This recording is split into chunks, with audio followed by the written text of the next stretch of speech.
चलिए। अंकल कितने पैसे हो गए इसके? 100 रुपया होगा। जी।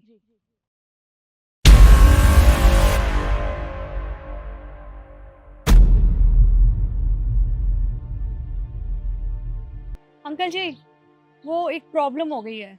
एक्चुअली मैं घर से पैसे नहीं लेके आई और मेरा फ़ोन भी स्विच ऑफ हो गया है। मैं आपको ऑनलाइन भी नहीं कर सकती। आप बता दीजिए क्या करूँ मैं कल दे जाऊँ या? हाँ हाँ, कोई बात नहीं, कल दे जाना। ठीक है अंकल जी, मैं कल पक्का दे जाऊँगी आपको इसके पैसे। 100 रुपए थे ना? हाँ, 100 रुपये। ठीक।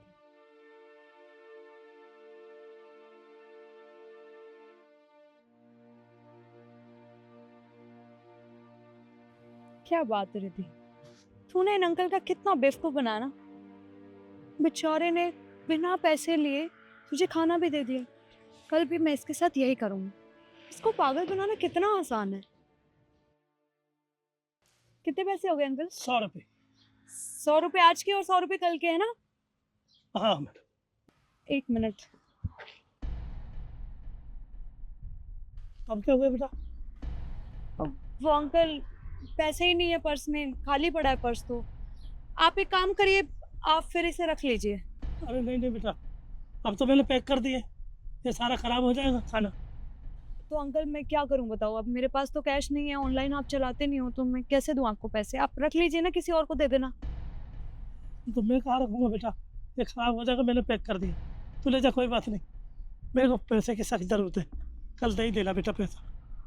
ठीक है अंकल, मैं कल दे दूंगी, पक्का दे दूंगी। दे देना बेटा, पैसे की सख्त ज़रूरत है, जी। बहुत ज़रूरत है बेटा पैसे। ठीक है। क्या बात है रिद्धि, तूने आज भी इन अंकल को बेवकूफ बना दिया ना। कल भी तो इससे फ्री में खाना लेगी और आज भी। कल भी ऐसे ही करूंगी।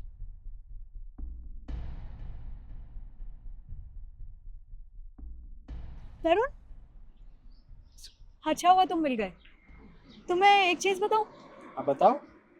ये जो सामने रेडी वाला देख रहे हो ना, इसके साथ ना मैं 2 दिन से स्कैम कर रही हूँ। वो कैसे? देखो, कल मैं इससे छोले भटूरे लेके आई, आज मैं छोले कुलचे लेके आई और कल भी मैंने अंकल को कह दिया कि मेरे पास पैसे नहीं है, जबकि मेरे पास पैसे थे। और आज भी मैंने इन्हें यही कहा कि मेरे पास पैसे नहीं है। और अंकल भी इतने भोले हैं ना, उन्होंने मुझे कह दिया कि कोई बात नहीं मैडम, आप ले जाओ खाना, पैसे आप बाद में दे देना फिर कभी। इनको पागल बनाना कितना आसान होता है ना तरुण। तुम्हें एक बात बताऊं, इन अंकल को मैंने पैसे दिए हुए हैं, 1000 रुपए। तुमने इन्हें पैसे दिए? हाँ, क्यों?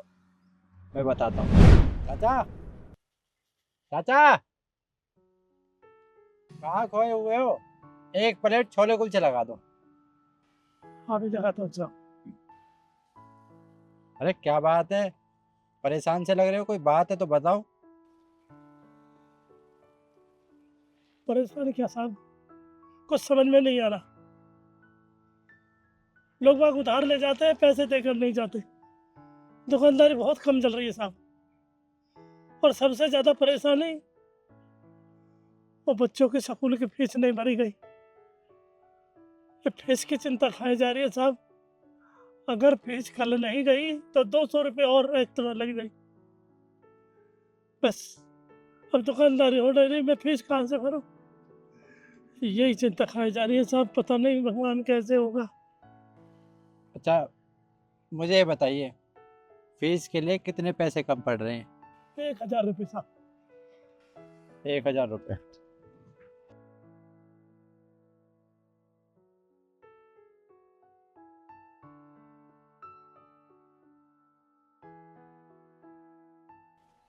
ये लो, अपने बच्चों की फीस भर देना।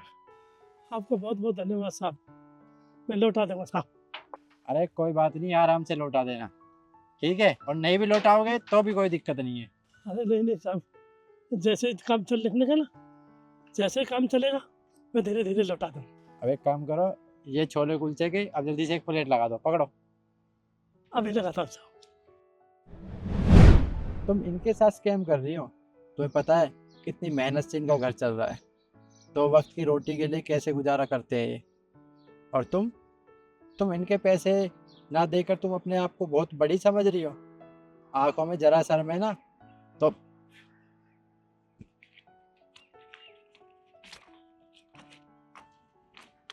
ये लो पैसे और जाकर दो। ठीक है अंकल, आपके 200 रुपए, कल के 100 रुपए और आज के 100 रुपए। वो हस्बैंड मिल गए थे मेरे रास्ते में, उनसे ले लिए थे मैंने। अरे बेटा बहुत बहुत धन्यवाद तेरा। अरे साहब आप आइए आइए आइए साहब। अरे साहब आपने तो ये लीजिए साहब 500 लो। अरे कोई बात नहीं, कोई जल्दी नहीं है पैसों की, फिर दे देना। अरे नहीं नहीं साहब, ये दुकानदारी का काम है, घर के झमेले में उठे जाते हैं, घर के रास्ते में पैसे पे रात नहीं आते, तो बड़ी मुश्किल से 500 रुपये बचे तो ले लीजिए। अच्छा ठीक है, कभी जरूरत पड़े तो मांग लेना। ठीक है साहब, बहुत बहुत धन्यवाद।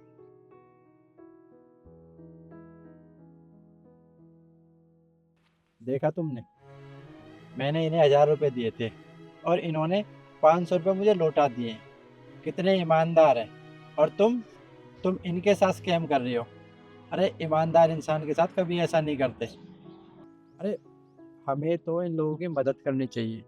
10-20 रुपये फालतू दे दोगी तो कुछ घट नहीं जाएगा। भगवान ने इतना सब कुछ दिया है तुम्हें और तुम फिर भी ये छोटी छोटी हरकतें कर रही हो। ठीक है तरुण, मैं समझ गई। मैं तो सोच रही थी कि मैंने 100-200 का स्कैम क्या कर दिया, मैं तो बहुत बड़ी इंसान बन गई। फिर आई एम सॉरी। आगे से ध्यान रखना, कभी भी किसी की ईमानदारी का या इंसानियत का फ़ायदा मत उठाना, क्योंकि ऊपर वाला सब देखता है। हम जैसा करते हैं वैसा भरते हैं। ठीक। चलो, और यही मैं आप लोगों से कहना चाहता हूँ, कभी भी किसी की ईमानदारी का फ़ायदा ना उठाएं। अगर कोई इंसान आप पर भरोसा कर रहा है तो उसका भरोसा ना तोड़े। और आपको ये वीडियो हमारी कैसी लगी कमेंट में ज़रूर बताएं। फिर मिलते हैं एक नई वीडियो के साथ। धन्यवाद।